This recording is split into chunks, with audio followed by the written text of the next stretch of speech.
Welcome back, coaches, to the day 7 of the coach training. We are halfway through. You've made it this far. Keep going. Today we're going to talk about the Power Hour to-do list and how to stay focused on your business for the amount of hours that you told me that you were going to spend on this business. Now, so key. I find it the best way is to get a large dry erase board and marker, and hang it on your wall where you are doing your work for the day, and write your Power Hour to-do list, which we're going to go through in just a minute, on that board, and work through that every single day. That's what I do where I do my business. I have a big whiteboard. It has everything I need to do every day, and I just work from that. So I stay consistent, I stay focused, and I'm not going to stray away from what I need to do. Okay? So that's really key. I tell all my new coaches that you should get a dry erase board and a marker. You're writing down your to-do list and your goals for that month, and you should be consistent with that, and you'll be awesome. Okay? You'll rock if you do that. Also, if you are my coach, if I'm your upline, I sent you a binder when you first signed up, and in there I had printed out a to-do list every day from Monday through Saturday on what things that you should be doing that day, so you can work from that as well if you're not a whole dry erase board person. Either way, as long as you have a list and you're working from it, you'll be good. All right? So I'm going to go over a little bit about what the Power Hour to-do list is. Now, this is an hour that you're going to spend just on these things. Now, if you told me you were going to work for 3 hours, yeah, you're going to work for 3 hours that day, but at least an hour is going to be focused just on this list. Everything else that you need to do for the business will be worked in that other 2 hours or whatever other hours that you said you were going to put into the business. All right? So these are just my 6 things, and I wrote them down so I didn't forget them. First thing I do, first thing in the morning after my workout, is I come up and I turn my computer on and I go to Facebook and I look at my notifications. And any of my friends' requests that I have friended, I see if anybody accepted. And those who have accepted, I send them a little message just saying, thank you for accepting my friend's request. I'm glad to hear from you. I hope all is well with you. How are you and your family doing? Have a great day. And then I close it out. So I do that to all the people that I friended. Then I go to my messages and I look to see who messaged me. And I go through all my messages and I return all my messages.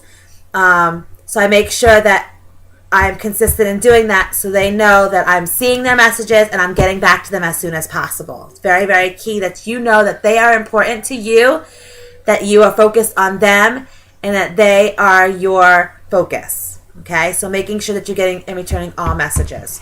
Okay? So that's the first thing. Or first and second thing. So adding people to your network is another key thing. You need to be adding at least 3 to 5 people every single day to your network. And we talked about how to do that earlier on in the trainings. So making sure you're adding 3 to 5 people. Returning all messages. Making sure you're sharing 2 times a day. Sharing your business with at least 3 to 5 people a week. And sharing about you and about your challenges every single day. And you're learning that invitation process of doing that. Making sure that you're following up with all the people that you've already messaged.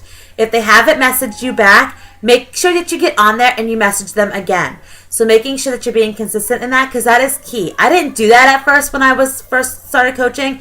And once I started doing that, it was amazing. People really like it when they know that they are the focus, that you are really there to help them. And that's what we are here to do. We're here to help them. So making sure that you're following up with all your potentials and getting out there. Okay?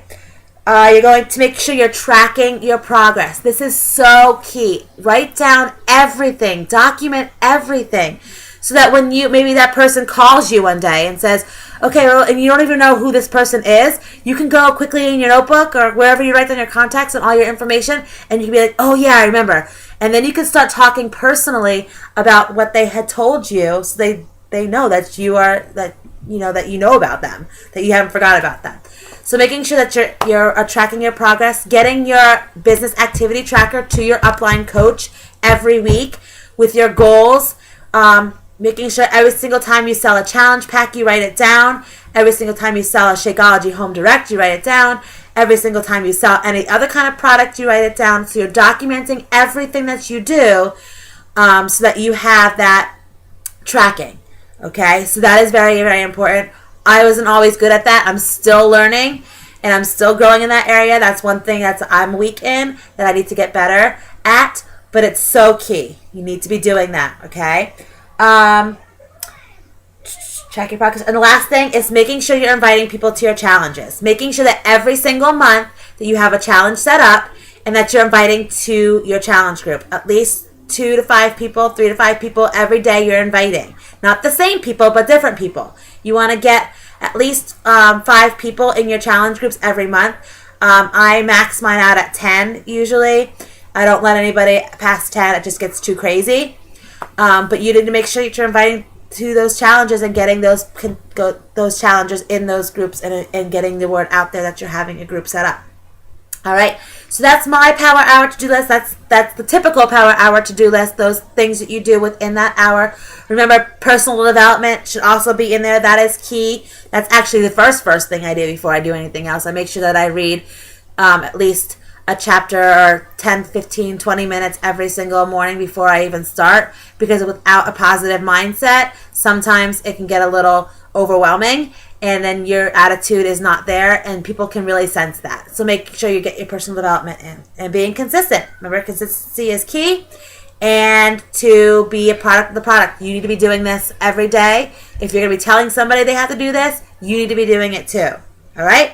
So be a product of the product, be consistent, get your power hour to-do list done every day, and you will rock. All right? I will see you tomorrow. Bye.